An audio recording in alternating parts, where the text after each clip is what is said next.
Com a palavra, o presidente da República do Brasil, Luiz Inácio Lula da Silva.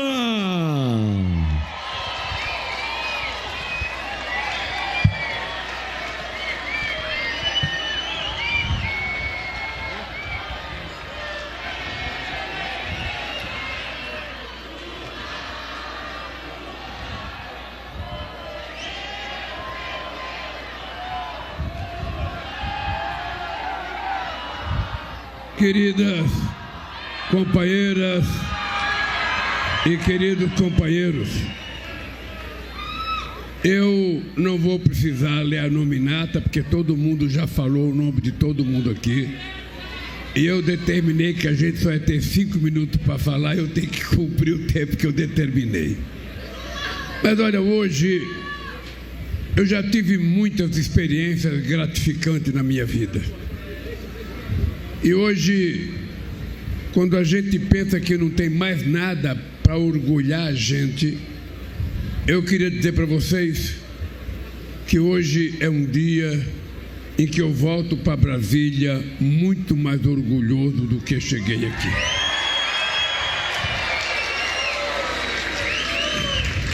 Primeiro, porque a gente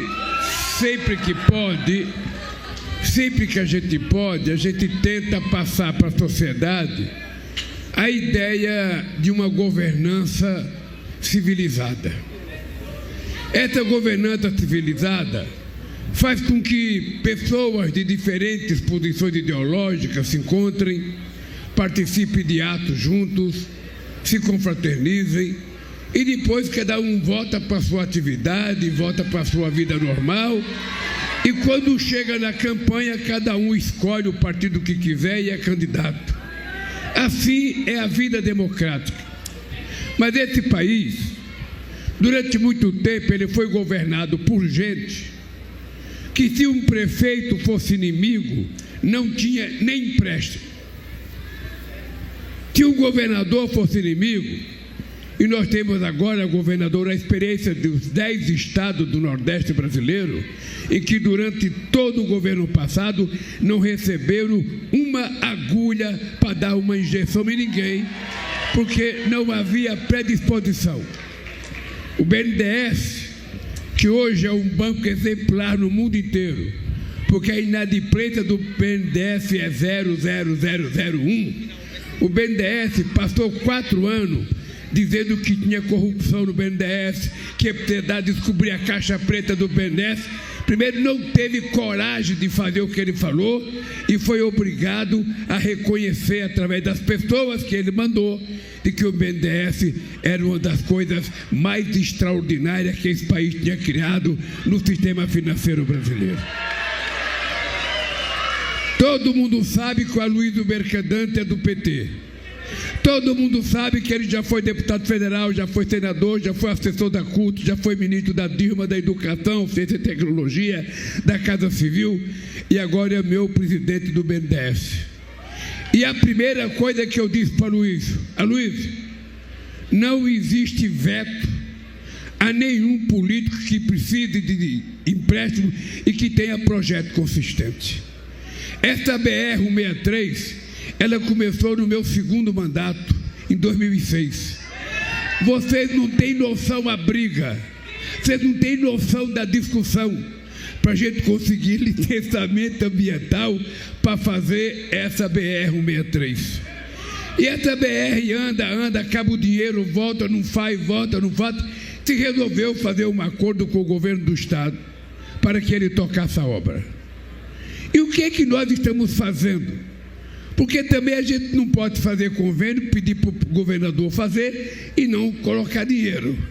Então o que é que nós estamos fazendo? O BNDES, nessa demonstração de civilidade, veio aqui anunciar um investimento de quase 5 bilhões de reais para construir a BR-163, que vai ser construída pelo governo do estado aqui do Mato Grosso. Eu peço a Deus, governador Mauro, que você termine essa estrada para que um dia eu possa trafegar nela, porque em 1989 Em 1989, eu tive uma briga com o povo de Santarém, porque os meus companheiros do PT queriam que eu fosse no Marco Zero declarar que eu ia fazer a 163 em 1989. Eu não conhecia a 163, não conhecia projeto, eu falei, eu não vou mentir. Se vocês quiserem votar em mim, vocês votam, mas eu não vou prometer fazer uma estrada que eu não conheço, que eu não tenho projeto. Se eu ganhar, eu vou estudar. Bom, não ganhei, mas também o que ganhou não fez. Então, esperaram eu ganhar as eleições 12 anos depois, para que a gente começasse a fazer a BR-163. Pois bem, então a vinda do companheiro Aloysio Mercadante, além disso, a gente tem feito com que o BNDES volte a ser um banco de investimento para ajudar no desenvolvimento da indústria, ajudar no desenvolvimento do agronegócio, ajudar nas exportações brasileiras, porque é para isso que o BNDES existe. E é por isso que o BNDES é grande e respeitado no mundo. Mas além dos 5 bilhões de 163, a gente também, viu, governador, eu devia ter explicado antes, o senador Renan ia vir aqui para a gente dar ordem de serviço para a 158. Ontem morreu o sogro dele, eu não consegui falar com ele, ele não pôde vir, mas certamente ele virá aqui na semana que vem, porque para nós é interessante que essa rodovia também termine o mais rápido possível. Além disso, nós estamos colocando 600 milhões para o Rodoanel de Cuiabá, o que é uma coisa importante para de Cuiabá. E também nós estamos trabalhando para o contorno leste de Cuiabá. Bem, isso não é nenhum favor do governo federal para o estadual. Isso é obrigação dos entes federados trabalharem juntos para que a gente possa oferecer ao povo brasileiro melhor qualidade de vida. Bem, dita essa coisa do BNDES, eu queria dizer para vocês o gesto que foi feito hoje aqui, entregando essas máquinas para poder melhorar a capacidade produtiva de vocês e melhorar a qualidade da terra. O que essas máquinas vão provar? Uma coisa que eu sei há muito tempo, é que não é que o pequeno agricultor é incompetente e o grande produtor é competente. É preciso acabar com essa falácia. O que o pequeno produtor não tem é as mesmas condições de comprar os equipamentos que tem o grande produtor. Mas na hora que você permite que a tecnologia que os grandes usam chegue aos pequenos, os pequenos terão chance de produzir a mesma quantidade e com muito mais amor, porque não estão pensando só em vender, estão pensando coisa para comer também. Isso é um dado diferente. Portanto, essa entrega de títulos e essa entrega de máquina é um novo começo das coisas que vão acontecer no Brasil. Eu digo todo dia para vocês, eu tenho consciência de que nunca antes na história do Brasil, eu peço para os meus ministros falar isso em qualquer estado que eles forem, eles podem dizer alto e bom som, nunca nesse país houve um governo que fosse republicano e que colocasse tanto dinheiro nos estados como nós temos colocado. Nunca. Não apenas o Lula, Dilma. Eu brinco sempre o seguinte, tem presidente que passou por esse país, não apenas o último, muitos outros que não deixaram uma obra de infraestrutura. Então não é possível. Eu aprendi, governador, no meu segundo mandato, em janeiro de 2007, que nenhum ministro ia ficar inventando coisa para fazer. Por isso que eu resolvi construir o PAC. E vamos definir claramente o que a gente quer fazer até dia 31 de dezembro de 2010. E ainda disse na reunião, é proibido ter novas ideias. Nós temos que fazer o que está acontecendo. E eu tenho muita coisa para entregar até o dia 30 de junho. Muita coisa. Eu tenho muita política social. Ontem nós assinamos uma medida provisória reduzindo o preço da energia elétrica para o povo brasileiro mais pobre. Porque o rico compra energia no mercado aberto, mais barata. E quem paga a cara energia é o povo pobre que compra no mercado regulado. Então nós estamos fazendo uma medida provisória, foi mandada ontem para o Congresso Nacional, reduzindo o preço da energia para o povo mais pobre, para que ele não pague o absurdo que ele está pagando hoje. A segunda coisa que nós fizemos foi mandar para o Congresso Nacional a isenção de imposto de renda para quem ganha até R$5 mil nesse país, não pagará mais imposto de renda. E a outra coisa que nós vamos fazer ainda neste mês é a gente garantir uma linha de crédito para a reforma de casa, porque o trabalhador às vezes ele não tem, e se ele não tiver, ele vai querer comprar uma casa, mas muitos trabalhadores têm uma casinha, nasce uma criança, o neto vem morar com ele precisa fazer um quarto, ele quer fazer uma garagem porque comprou um carrinho, ele quer fazer uma cozinha maior, ele quer fazer um banheiro. Então nós vamos abrir linha de crédito. Quem quiser fazer reforma na sua casa vai ter condição de fazer. Porque essa é uma coisa que é necessária. Quanto é que chega o botijão de gás aqui no estado do Mato Grosso?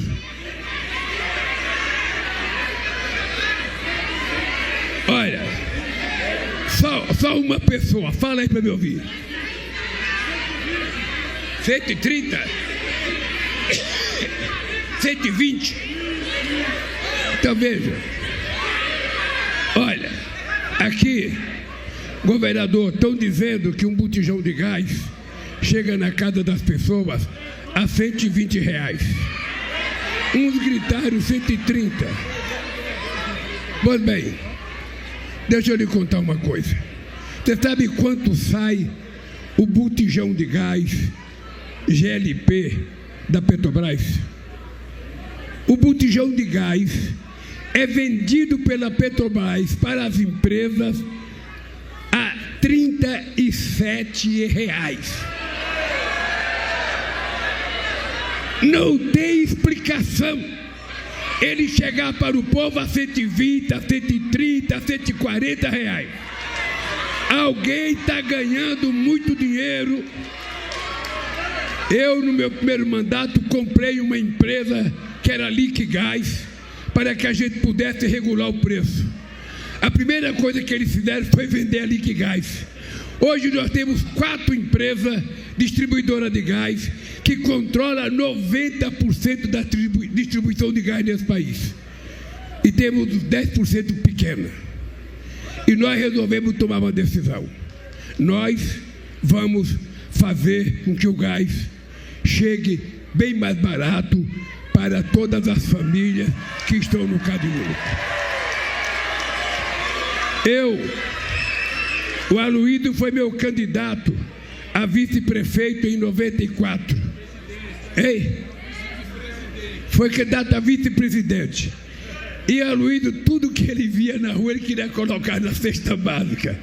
Eu cheguei numa reunião com os artistas e ele já tinha colocado computador, lápis, sabe, compasso, régua. E eu resolvi colocar gás na cesta básica. E nós vamos fazer com que o gás chegue barato. As pessoas que vão estar no Cadê Único não vão precisar nem pagar. Vai ter aproximadamente 22 milhões de famílias, sabe, que vão ser beneficiadas, porque as pessoas precisam.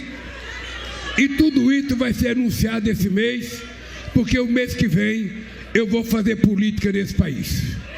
O mês que vem eu vou começar a andar esse país, porque acho que chegou a hora da gente assumir a responsabilidade de não permitir que a mentira, que a canalice, que a fake news, sabe, ganhe espaço e que a verdade seja soterrada nesse país. Nós fazemos parte daquele tipo de política que pelo menos não quer perder o direito de andar na rua de cabeça erguida.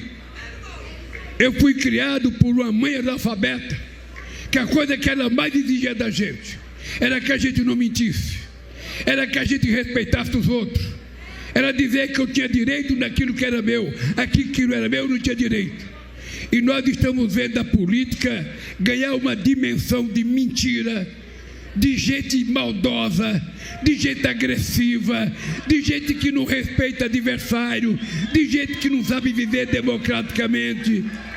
É bem importante que a gente... Eu estou convencido que nós aqui, temos a obrigação moral de fazer com que a verdade derrote a mentira nesse país.